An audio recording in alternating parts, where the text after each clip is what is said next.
তোমার বয়স 18 বছর, 20 বছর, 25 বছর অথবা 30 বছর।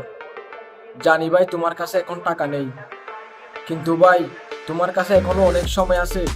তোমার শরীরে অনেক এনার্জি আছে।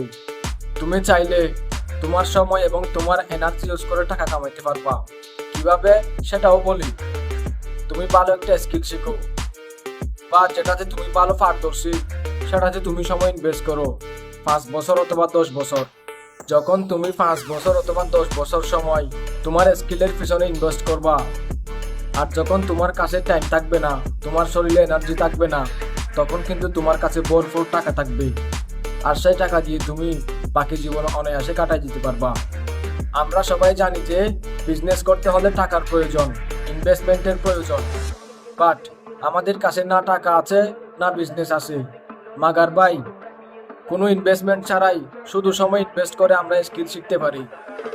তো ভাই, টাকা কামাইতে চাইলে ইনভেস্ট করো তোমার সময় এবং এনার্জিকে। জাস্ট 5 থেকে 10 বছর যে কোনো স্কিল শিখে তুমি টাকা কামাইতে পারবা। মনে রেখো, সব কিছু কিন্তু একদিনে হয় না। এখন তোমার কাছে সময় আছে, এনার্জি আছে, সেগুলোকে কাজে লাগাও। আর যখন তোমার কাছে সময় এনার্জি থাকবে না, তখন কিন্তু তোমার কাছে টাকা থাকবে। বাকিটা তোমার উপর। তুমি কি সময়কে কাজে লাগাবে, নাকি সারা জীবন আফসোস করবে?